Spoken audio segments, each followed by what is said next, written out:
What's going on, guys? Still here. And in the interest of time, I'm going to kind of quickly go through this.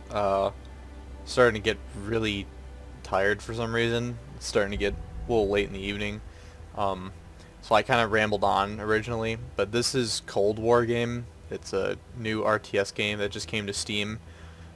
And it's basically the theme of war game, but with the gameplay of Steel Division, although it does bring a lot of elements back, or at least they want to bring elements back from Wargame back into this. I believe some of these developers may have been ex-Eugen employees, but mainly I think that they're based out of Russia, considering that their Discord has English and Russian forum to it, like for text channels. Currently, the game actually did just get removed off of Steam. According to the developers, it's a DMCA copyright issue. No idea why. I personally have a theory, which I'll go into in a minute here. I just want to show you guys the units that are in the game, and I kind of wanted to get some actual gameplay footage into this video, so that's why I'm going to go a little quicker here. For anyone who played Wargame or Steel Division, you kind of recognize these tabs. Wargame, artillery, and air defense units were all under support. This game's support is more along the lines of actual support vehicles. Same with supply. Supply is in its own tab rather than in logistics. So I'm just going to go real quick here. For commands, America and the Soviet Union, which are the only two nations in the game currently, have one unarmored fast command and one slightly armored, slightly slower command. Americans get the Mutt, which is basically just a Jeep. The Soviets get a UAZ. For their armored, the Americans get an M113, and the Soviets get a BRDM. Looking at the tanks, specifically the T-80 and the XM803, my reason as to why I think, and this is just speculation, that the game has some copyright issues on Steam, although I don't think it doesn't really make sense considering DMCA is like an American law, copyright law, but I don't know. Is that these are War Thunder tank assets. These are extremely close in detail. In fact, all of this here on the front of the T-80 looks the same. All the textures, the color is a little more faded, their own kind of style on it. I don't mind though, looks amazing. These tank models look amazing. The M60s, T64s, T62s, stuff like that. America, I think, currently has the better units in the game. They seem to be more accurate when aided by recon. The Russians seem to... It's all kind of weird. I still don't fully understand it, looking at stats and looking at how that reflects in the gameplay, but I think the Americans seem to have better accuracy and the Russians have better punching power. Obviously, gun caliber wise, it would make sense as well. But the Sheridan is a pretty good tank currently because it has the heat round on the derp gun, and then it has 8 Shillelagh ATGMs, and the Russians' baseline is a T-55, which has less overall range.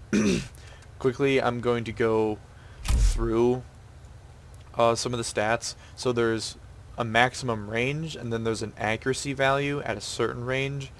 The tanks themselves have this accuracy value when they engage on their own vision, and the maximum range is maximum basically with recon that they can fire. And recon slightly aids their accuracy and again enhances their range, hence the maximum range.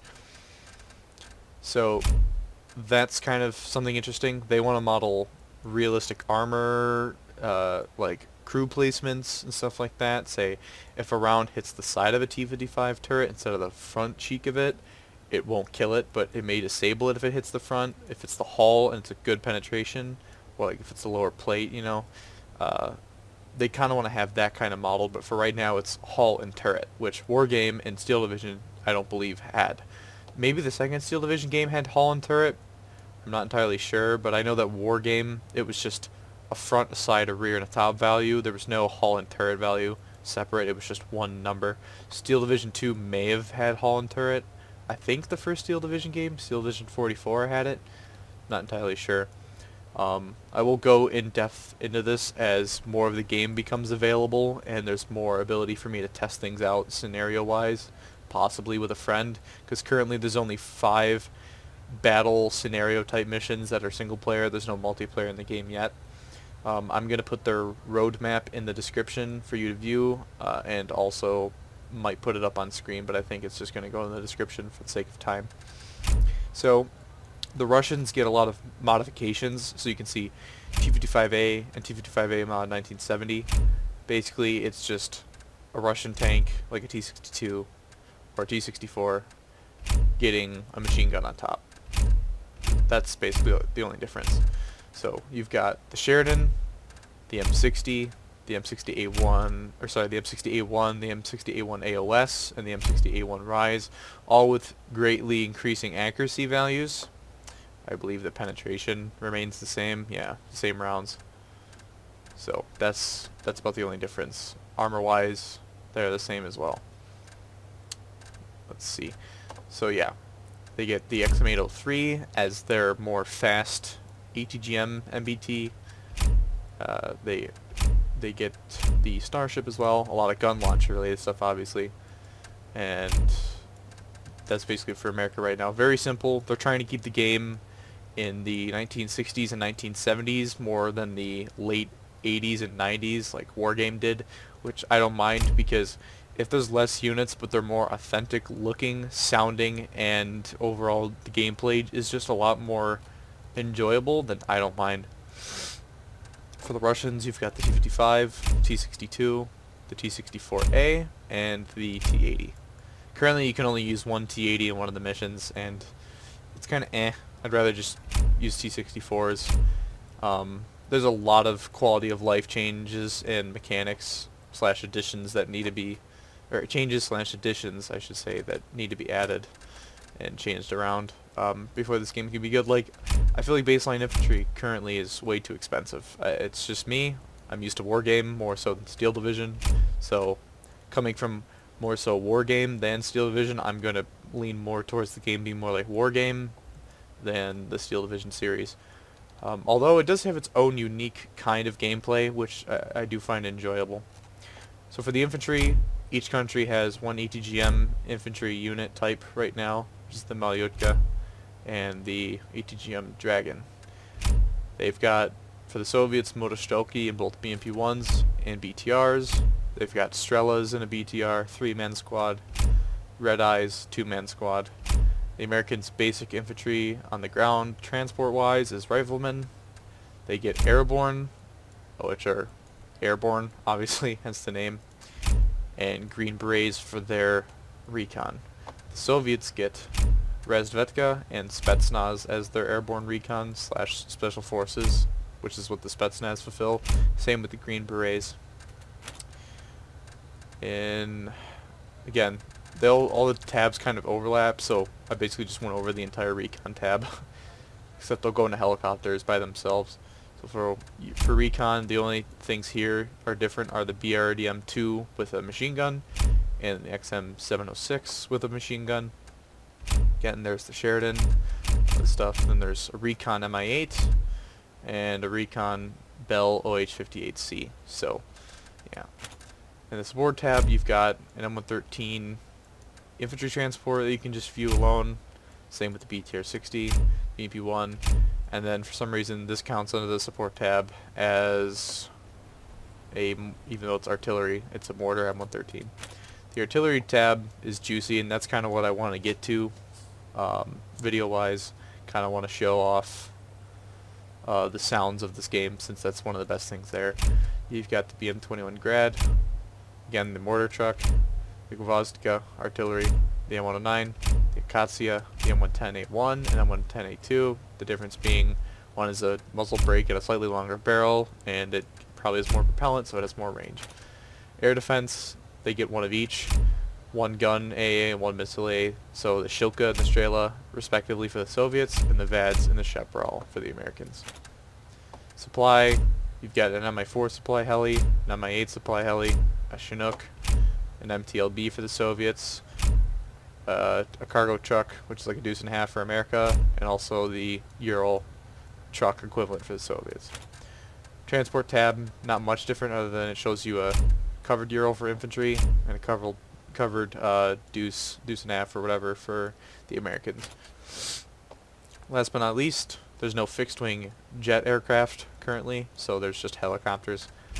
I don't know if they'll ever add fixed wing aircraft, but you've got the Mi-2 infantry transport, Mi-4 unarmed Huey, unarmed Mi-8, the Bell, which is the recon helicopter, recon Mi-8 again, armed Mi-4 with Falangas, a 12.7, and S5K rockets. You've got a Mi-8 armed with just S5 rockets. You've got the Mi-8 HIP-E, which is basically a big gunship, which has Falangas, 12.7, and a shit ton of rockets. Bunch of rocket pods. Chinook again. Look at all this detail. Look at the scratching on the glass. Just look at, that's just amazing. The amount of detail for the unit models is just insane. You've got two Cobra variants, one with just miniguns and rockets, and the grenade launcher doesn't work yet for some reason, and the AH-1Q Cobra, which is right before an F, so it still has the minigun, has the rockets, but it also gets 8 tow missiles. So currently, I think the Americans actually have the advantage in terms of technology in the game. Hopefully the game gets more features in the future, without there being any problems, considering this DMCA thing has kind of prevented them from getting more funding in the game and more people to play early access.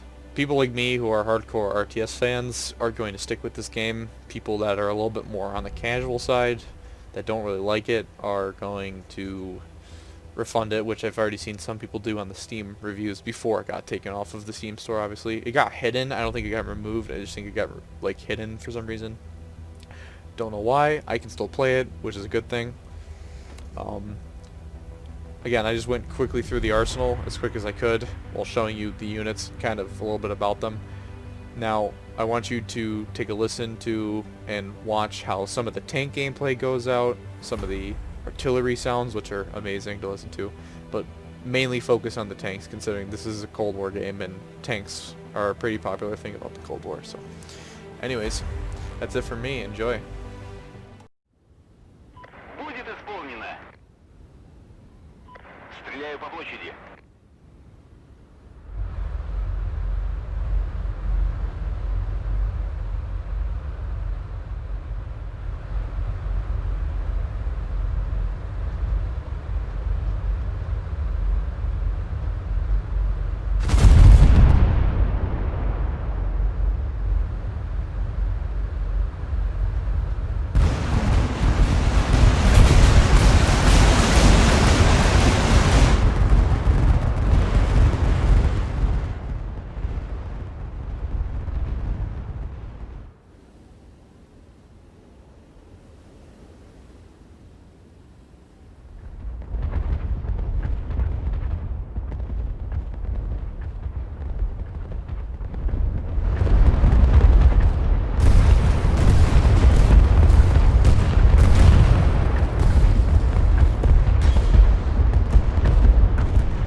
Слушаю.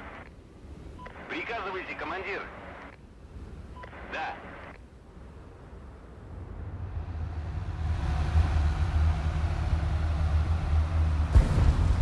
Слушаю.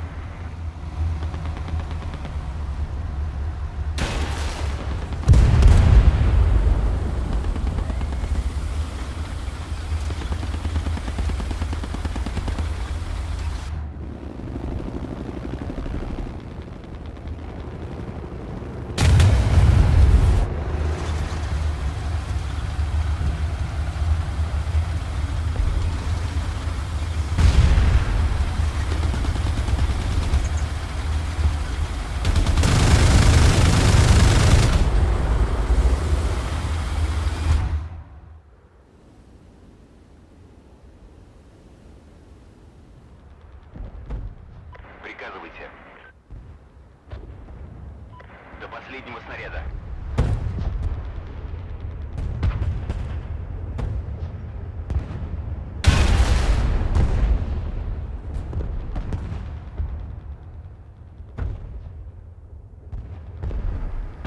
Да. Так точно. Я и сам шутить не люблю, и другим не дам.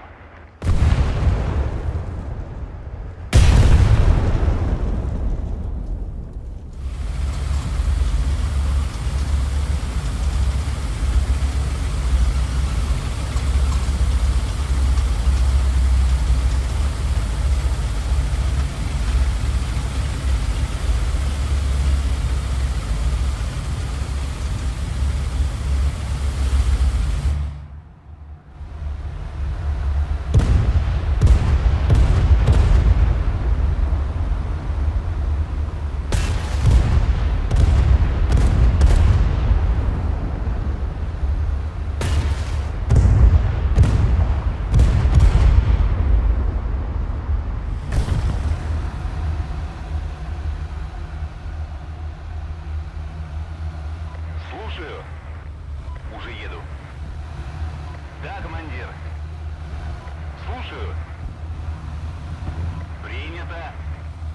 Меняем позицию.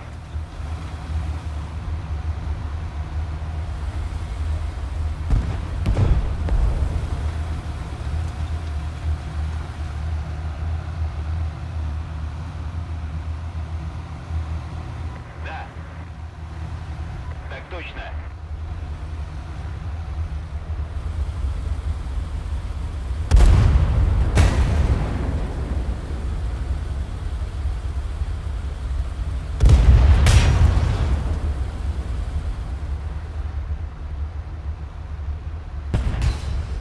Подзадержался я здесь. Так точно.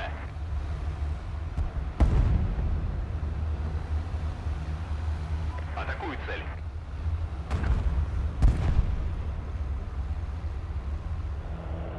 По машинам. Живее. Загружаемся. Транспорт. Так точно.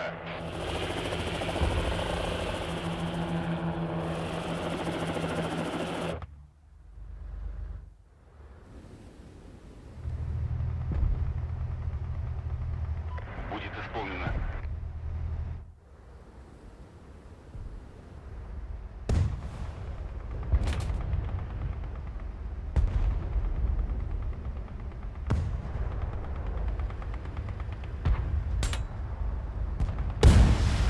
Подзадержался я здесь. Принял. Есть, командир.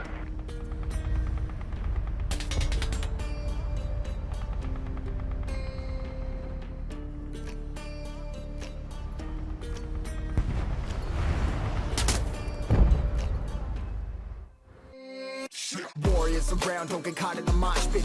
Fuel to the fire, ain't nobody can stop it. Trouble in my city, but you know I'm across it. Got a 40 on my hip and I'm liable to spark it. Throw down these hits, my click is indivisible. I aim, you duck, I squeeze, now you invisible. I'm not afraid of getting physical. All these different chemicals are fogging up my visuals. Bloods on my hands, got slugs on my gunners. Yeah, we notorious, we ain't no runners.